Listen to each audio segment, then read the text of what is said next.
Estaba parada en la puerta de esa oficina elegante, con mis manos temblando, viendo a mi marido firmar documentos como si fuera el dueño de todo, cuando en realidad todo le pertenecía a mí. Pero déjame contarte cómo llegué a descubrir que durante 30 años el hombre que me humillaba todos los días había estado viviendo de mi herencia sin que yo lo supiera. Nunca le conté esto a nadie. Pero ese día fue cuando el destino me devolvió todo lo que era mío y me enseñó que a veces la venganza llega sola, cuando menos la esperas. Soy la Bobó Rosalí y tengo que contarles una historia que me ha costado 25 años encontrar el valor para compartir. Una historia sobre humillaciones, sobre secretos familiares y sobre cómo el destino tiene maneras muy extrañas de hacer justicia. Mi amor, antes de continuar, por favor, suscríbete al canal, dale like a este video porque esta historia es de esas que cambian la perspectiva de todo lo que creías saber sobre la vida. Y si tú también has vivido humillaciones que pensabas que nunca iban a tener justicia, déjamelo en los comentarios. Pero ese día de octubre de 1998 fue cuando descubrí que el destino había estado preparando una sorpresa durante décadas, solo esperando el momento perfecto para revelarla. Era 1968 cuando me casé con Héctor. Yo tenía apenas 19 años, él tenía 28, y para mi familia era el partido perfecto. Héctor trabajaba en una oficina del gobierno, se vestía bien, hablaba bonito, y mi papá estaba convencido de que me iba a dar una buena vida. Los primeros meses fueron normales, pero poco a poco, Héctor empezó a mostrar su verdadera personalidad. Rosalí, me decía cada mañana mientras se arreglaba para ir al trabajo, no se te ocurra salir de esta casa sin mi permiso. Una mujer decente no anda por ahí sola. Al principio pensé que era protección, que me cuidaba porque me amaba, pero con el tiempo me di cuenta de que era control. Rosalí, me gritaba si la comida no estaba exactamente como él quería. ¿Es que no sabes hacer nada bien? Mi mamá cocina 1000 veces mejor que tú. Rosalí, me decía frente a nuestros invitados, vete a la cocina, que los hombres están hablando de cosas importantes. Rosalí, Rosalí, Rosalí. Siempre mi nombre dicho con desprecio, como si fuera una carga, como si mi existencia fuera un error que él tenía que soportar. Cada día, cada semana, cada mes, Héctor encontraba nuevas maneras de hacerme sentir pequeña, insignificante, inútil. Cuando nació nuestro primer hijo, Rodrigo, pensé que las cosas iban a cambiar, pero empeoraron. Rosalí, me decía mientras yo amamantaba al bebé. El niño está llorando porque tu leche no sirve. Eres tan inútil que ni siquiera puedes alimentar bien a tu propio hijo. Cuando nació nuestra segunda hija, Carmencita, 2 años después, la situación se volvió insostenible. Rosalí, me gritaba si los niños hacían ruido. ¿No puedes ni siquiera controlar a tus hijos? ¿Para qué sirves entonces? Pero lo peor no eran los gritos. Lo peor eran las humillaciones públicas. En las reuniones familiares, Héctor me presentaba así. Esta es Rosalí, mi esposa. No esperen mucho de ella. No terminó ni siquiera la escuela secundaria. En las fiestas del barrio. Rosalí cocina más o menos, pero no como las otras señoras. Ustedes disculpen si la comida no está muy buena. En la iglesia. Padre, disculpe a mi esposa. A veces dice tonterías porque no entiende mucho de estos temas. Cada humillación era como una pequeña muerte. Me iba encogiendo, volviéndome más pequeña, más invisible, más insignificante. Los años pasaron y yo me convertí en una sombra en mi propia casa. Me levantaba antes del amanecer para preparar todo perfecto. Me acostaba después de medianoche cuando toda la casa estaba limpia y ordenada. Y durante el día caminaba en puntitas para no molestar al rey de la casa. Héctor, por su lado, parecía crecer cada día más. Consiguió mejores trabajos, mejores contactos, mejores oportunidades. Para el mundo exterior, él era un hombre exitoso y respetable. «Mira a Héctor», decían las vecinas. «Qué hombre tan trabajador, qué bien que le va en la vida». Y yo era invisible. La esposa que preparaba café cuando llegaban visitas, pero que no participaba en las conversaciones. La mujer que servía la comida, pero que comía los restos en la cocina. La madre que criaba a los hijos, pero que no tenía voz en las decisiones importantes. Durante 30 años viví así. 30 años de humillaciones diarias, de sentirme menos, de creer que efectivamente yo no servía para nada más que limpiar y cocinar. Mis hijos crecieron viendo esa dinámica. Rodrigo, gracias a Dios, salió diferente y siempre me trató con cariño y respeto. Pero Carmencita aprendió a despreciarme igual que su papá. «Ay, mamá», me decía cuando ya era adolescente, «¿por qué no puedes ser como las otras mamás? ¿Por qué tienes que ser tan... así?» Así. Ni siquiera tenía una palabra para describirme. Solo así, como algo malo, vergonzoso, que había que tolerar. Los años 90 llegaron y nada había cambiado. Héctor seguía humillándome. Yo seguía soportando. Mis hijos ya eran adultos y habían hecho sus vidas. Y yo había desaparecido completamente. Me miraba al espejo y no reconocía a la muchacha de 19 años que se había casado llena de sueños. En su lugar veía a una mujer de 49 años, gris, apagada, sin brillo en los ojos, sin esperanza en el corazón. Pero el destino, mijita, el destino tiene maneras muy misteriosas de trabajar. En septiembre de 1998, mi tía Esperanza, la hermana de mi mamá, se enfermó gravemente. Hacía años que no la veía porque Héctor no me dejaba viajar sola a visitarla. «¿Para qué quieres ir a ver a esa vieja loca?», me decía. «Además, no tenemos dinero para esos viajes innecesarios». Pero cuando me llamaron del hospital diciéndome que se estaba muriendo, algo dentro de mí se despertó. «Héctor», le dije, «tengo que ir a ver a mi tía. Se está muriendo. ¿Y qué voy a comer yo mientras estés de turista?». Me respondió. «Te puedo dejar comida preparada o puedes pedirle a Carmencita que venga». «Rosalí», me interrumpió con ese tono que yo conocía tan bien. «Tú no vas a ningún lado. Esa vieja se muere sola, como se ha vivido siempre». Pero por primera vez en 30 años, mijita, algo dentro de mí dijo «no». «Héctor», le dije con una voz que me sorprendió a mí misma, «yo voy a ir, con tu permiso o sin él». Su cara se puso roja de furia. Me gritó, me insultó, me amenazó, pero yo ya había tomado la decisión. Al día siguiente, muy temprano, tomé el autobús hacia el pueblo donde vivía mi tía Esperanza. Era la primera vez en 30 años que salía de mi ciudad sin Héctor. El viaje duró 4 horas, y durante esas 4 horas me sentí libre. Por primera vez en décadas, nadie me estaba controlando, nadie me estaba humillando, nadie me estaba diciendo qué hacer. Llegué al hospital y encontré a mi tía Esperanza muy débil, pero consciente. Cuando me vio, sus ojos se llenaron de lágrimas. «Rosalí, mijita», me dijo con voz temblorosa, «pensé que no te iba a volver a ver». Pasé 3 días con ella. 3 días en los que hablamos de todo. De mi mamá, de la familia, de los recuerdos de cuando yo era niña. Y fue el segundo día cuando mi tía Esperanza me dijo algo que cambió mi vida para siempre.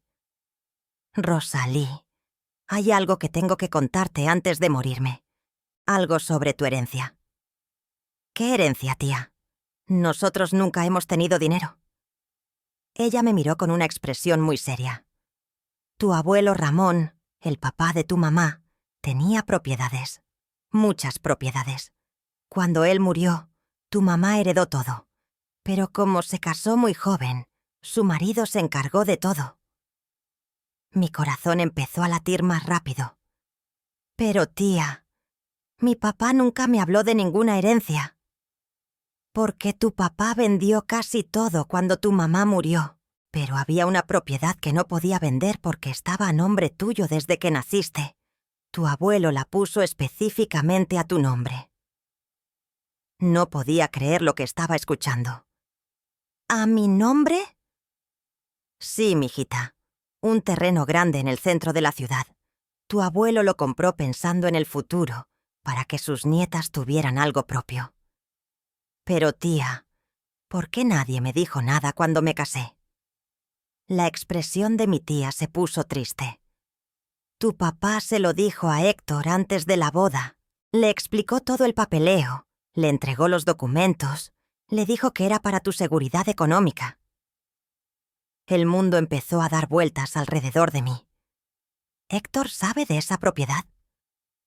Claro que sabe, mijita. De hecho, mi tía hizo una pausa larga. Según tengo entendido, él ha estado manejando todo este tiempo los ingresos de esa propiedad. ¿Qué ingresos? Rosalí, ese terreno no está vacío. Tiene varios negocios arrendados. Durante todos estos años ha estado generando dinero. Dinero que por ley te pertenece a ti. Me quedé completamente paralizada. Durante 30 años, mientras Héctor me decía que no teníamos dinero para nada, mientras me humillaba diciéndome que yo no aportaba nada a la familia, mientras me hacía sentir como una carga económica, él había estado viviendo de mi dinero. Tía, le dije con voz temblorosa, ¿dónde están los papeles que lo demuestran? Tu papá me dio una copia antes de morir, por si algún día necesitabas ayuda. Están en mi casa, en una caja azul debajo de mi cama. Esa noche no pude dormir. Al día siguiente mi tía Esperanza murió tranquila, después de haberme entregado esa información que cambiaría mi vida para siempre. Después del funeral, fui a su casa. Efectivamente, debajo de su cama había una caja azul. Dentro encontré documentos, escrituras, contratos de arriendo, estados de cuenta bancarios. Todo estaba a mi nombre. Durante 30 años, Héctor había estado cobrando los arriendos de mis propiedades, depositándolos en cuentas bancarias que manejaba él, viviendo cómodamente con M y dinero, mientras me decía que éramos pobres. Pero no solo eso. Los documentos mostraban que con el dinero de mis arriendos, él había comprado otras propiedades, había invertido en negocios, había construido un pequeño imperio, todo con mi dinero, pero todo a su nombre. Regresé a casa después de una semana, con todos los documentos en mi bolso y con un plan en mi mente. Héctor me recibió con gritos, como era de esperarse.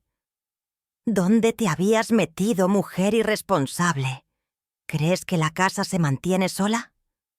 Yo lo miré con una tranquilidad que nunca había tenido antes. «Héctor, tenemos que hablar». «¿Ahora tú me das órdenes?», me gritó. «Sí», le dije con voz firme. «Ahora yo doy órdenes». Puse todos los documentos sobre la mesa de la cocina. Héctor se puso pálido cuando los vio. «¿De dónde sacaste eso?», me preguntó con voz temblorosa. «Mi tía Esperanza me los dio antes de morir. Todo esto es mío, Héctor. Las propiedades, los arriendos, el dinero, todo es mío». Él trató de justificarse, de explicar, de minimizar. «Rosalí, yo manejé todo eso porque tú no entiendes de negocios. Yo lo hice por el bien de la familia». «¿Por el bien de la familia?», lo interrumpí. ¿Humillarme durante 30 años diciéndome que no servía para nada era por el bien de la familia? ¿Hacerme creer que éramos pobres mientras tú vivías de M.I. dinero era por el bien de la familia?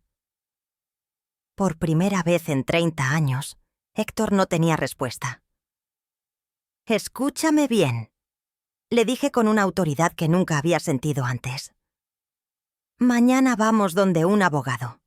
Vamos a revisar todo lo que has hecho con mi dinero durante todos estos años. Vamos a calcular exactamente cuánto me debes. Rosalie, no puedes hacer esto. ¿Que no puedo? Me reí, pero no era una risa de alegría. Era una risa de poder. Héctor, durante 30 años me has dicho lo que no puedo hacer. Se acabó. Esa noche, por primera vez en décadas, dormí tranquila. Sabía que mi vida estaba a punto de cambiar para siempre. Al día siguiente fuimos donde un abogado. Bueno, yo fui. Héctor vino porque yo se lo ordené. El abogado revisó todos los documentos y me confirmó lo que ya sospechaba. Yo era dueña de propiedades por un valor de varios millones, y durante 30 años Héctor había estado manejando ilegalmente M y dinero. «Señora Rosalie», me dijo el abogado, «usted tiene derecho a recuperar todo lo que le pertenece, más los intereses por todos estos años». Pero había algo más. El abogado descubrió que Héctor no solo había manejado mis arriendos, sino que había usado mi nombre para solicitar préstamos bancarios, garantizados con mis propiedades, pero sin mi firma autorizada. «Esto es falsificación de documentos», me explicó el abogado. «Su esposo podría enfrentar cargos criminales». Miré a Héctor, el hombre que durante 30 años me había humillado, que me había hecho sentir como basura, que me había convencido de que yo no valía nada. Estaba temblando como una hoja. «Rosalie», me suplicó, «perdóname. Yo pensé que estaba haciendo lo mejor». «¿Lo mejor para quién, Héctor?», le pregunté. «¿Para ti? Porque para mí, lo mejor habría sido saber la verdad desde el principio». El abogado me presentó varias opciones. Podía demandar civilmente para recuperar todo mi dinero. Podía presentar cargos criminales por fraude. O podía llegar a un acuerdo extrajudicial. «¿Qué me recomienda?», le pregunté. «Señora, considerando la magnitud del fraude y el tiempo que ha durado, yo le recomendaría que recupere todo lo que es suyo, más daños y perjuicios». Esa tarde salí de esa oficina siendo oficialmente una mujer rica. No solo rica en dinero, sino rica en dignidad, en poder, en libertad. Héctor tuvo que transferir a mi nombre todas las propiedades que había comprado con EMI, dinero. Tuvo que entregarme todas las cuentas bancarias. Tuvo que pagarme los intereses por 30 años de manejo ilegal de mis fondos. De un día para otro, yo pasé de ser la mujer humillada que no tenía ni para sus gastos personales a ser la dueña de un patrimonio considerable. Pero más importante que el dinero, mijita, fue recuperar mi dignidad. Le dije a Héctor, «Durante 30 años me has humillado diciéndome que no servía para nada. Ahora resulta que durante 30 años has estado viviendo de lo que producía esa mujer, que no servía para nada». Le puse una condición para no meterlo preso. El divorcio inmediato, sin discusión, sin pedir nada a cambio. «Pero Rosalie», me suplicó, «¿dónde voy a vivir? ¿Cómo voy a sobrevivir?» «Héctor», le dije con la misma frialdad con que él me había hablado durante décadas, «eso ya no es mi problema». Mi transformación fue completa y rápida. Contraté un contador para manejar mis inversiones. Contraté una empleada doméstica para que se encargara de la casa. Me compré ropa nueva, me arreglé el pelo, me hice los dientes. Pero lo más importante, empecé a hablar. Por primera vez en 30 años, yo tenía opiniones. Yo tomaba decisiones. Yo mandaba en mi propia vida. Mis hijos no lo podían creer.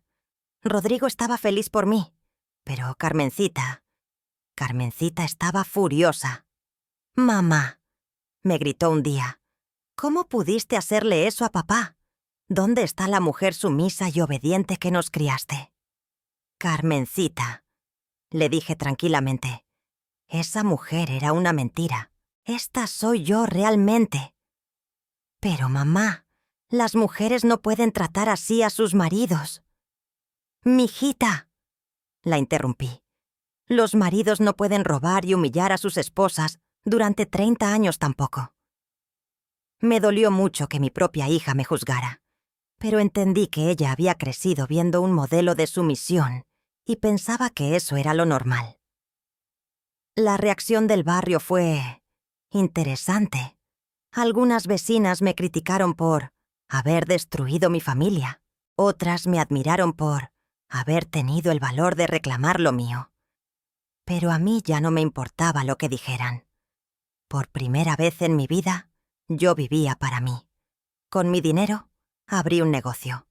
Una boutique elegante donde vendía ropa fina para señoras. No porque necesitara más dinero, sino porque quería demostrarme a mí misma que sí servía para algo más que limpiar y cocinar. El negocio fue un éxito. Resulta que tenía muy buen gusto para la moda, muy buena cabeza para los números y muy buena mano para tratar con la gente. ¿Saben por qué? Porque durante 30 años había estado observando, aprendiendo, guardándome mis opiniones. Todo ese tiempo había estado desarrollando habilidades que nunca pude demostrar. A los 2 años de mi transformación, era una mujer completamente diferente, exitosa, respetada, próspera, feliz. Héctor, por el contrario, no pudo adaptarse a vivir sin mi dinero.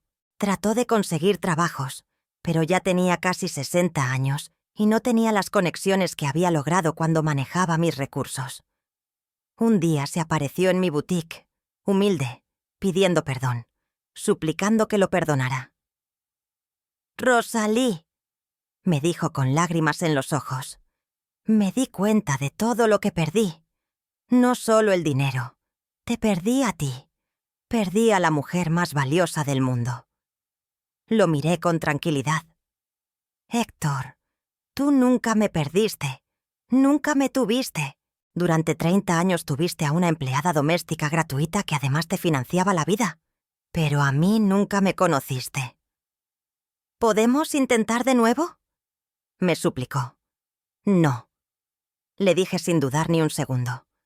«Porque ahora sé lo que valgo, y tú ya demostraste que no me valoras». Se fue de mi tienda llorando, y por primera vez en 30 años no sentí lástima por él. Años después, me enteré de que había empezado a trabajar como contador en una oficina pequeña, ganando muy poco, viviendo en un apartamento modesto. Exactamente lo que merecía. Yo, mientras tanto, seguía creciendo. Mi boutique se convirtió en cadena. Tenía 3 tiendas en la ciudad. Empleaba a 15 personas. Era reconocida como una empresaria exitosa. Pero más importante que todo eso, era respetada. La gente me pedía consejos de negocios. Me invitaban a eventos sociales importantes. Los bancos me ofrecían inversiones. Mi opinión tenía peso. Mi palabra tenía valor. A los 55 años conocí a Eduardo, un hombre maravilloso que había enviudado hacía poco. Eduardo me trataba como una reina. Me escuchaba, me valoraba, me respetaba. «Rosalie», me dijo la primera vez que salimos a cenar, «me encanta cómo hablas de tus negocios. Se nota que eres una mujer muy inteligente». Esa noche lloré de felicidad. Por primera vez en mi vida, un hombre me había dicho que era inteligente. Eduardo y yo nos casamos 2 años después. Fue una boda elegante, en un hotel de 5 estrellas, pagada completamente por mí, porque yo podía pagarlo. Hoy tengo 75 años. Hace 25 años que descubrí el secreto que cambió mi vida. He sido feliz durante estos 25 años más de lo que fui en los 30 años anteriores. Mis negocios siguen funcionando, aunque ya los maneja mi hijo Rodrigo, que resultó ser tan bueno para los negocios como su mamá. Carmencita finalmente entendió, cuando vivió su propio matrimonio difícil, por qué había tenido que tomar las decisiones que tomé. Ahora me pide consejos y me dice: «Mamá, ojalá hubiera tenido tu valor desde el principio». Eduardo murió hace 5 años, pero me dejó 15 años de amor verdadero, de respeto, de compañía genuina. Murió sabiendo que era amado profundamente por una mujer que sabía valorar el amor real. ¿Y Héctor? Héctor murió el año pasado, solo, en un asilo de ancianos. No fui al funeral, pero no fue por rencor, simplemente porque esa parte de mi vida ya estaba cerrada. Mijita, si hay algo que quiero que entiendas de mi historia, es esto. Nunca es demasiado tarde para reclamar lo que es tuyo. No solo hablo de dinero o propiedades, hablo de respeto, de dignidad, de valoración. Durante 30 años creí que merecía las humillaciones porque eso era lo que me habían enseñado. Creí que una buena esposa tenía que soportar todo en silencio, pero el destino me enseñó que yo valía mucho más de lo que creía, que tenía talentos que nunca había podido demostrar, que merecía amor, respeto, consideración. El secreto que descubrí no fue solo que tenía una herencia escondida. El secreto que descubrí fue que yo era valiosa, inteligente, capaz, fuerte. A veces el destino tarda 30 años en mostrarnos la verdad, pero cuando llega el momento, todo encaja perfectamente. La venganza más dulce no fue quitarle el dinero a Héctor. La venganza más dulce fue demostrarte a mí misma que yo era todo lo contrario de lo que él me había hecho creer durante décadas. Hoy soy respetada, próspera, feliz. Tengo nietos que me admiran, empleados que me respetan, una comunidad que valora mi opinión. Y todo empezó el día que mi tía Esperanza me reveló el secreto que cambió mi vida para siempre. Ahora dime, mi amor, ¿tú crees que hice bien en reclamar lo que era mío? ¿O crees que debería haber perdonado y seguido con mi matrimonio? ¿Has vivido alguna situación donde descubriste que valías mucho más de lo que te habían hecho creer? Déjame tus comentarios. Me encanta leer sus historias y sus consejos. Y si mi historia te ha inspirado a valorarte más, a no aceptar humillaciones, compártela con alguien que necesite escucharla. Recuerda, tú vales muchísimo. No dejes que nadie te haga creer lo contrario. Un abrazo enorme de tu Bobó Rosalí, que te quiere mucho y que aprendió que el destino siempre nos tiene preparadas sorpresas. Solo hay que tener el valor de recibirlas. Hasta la próxima historia, mis amores.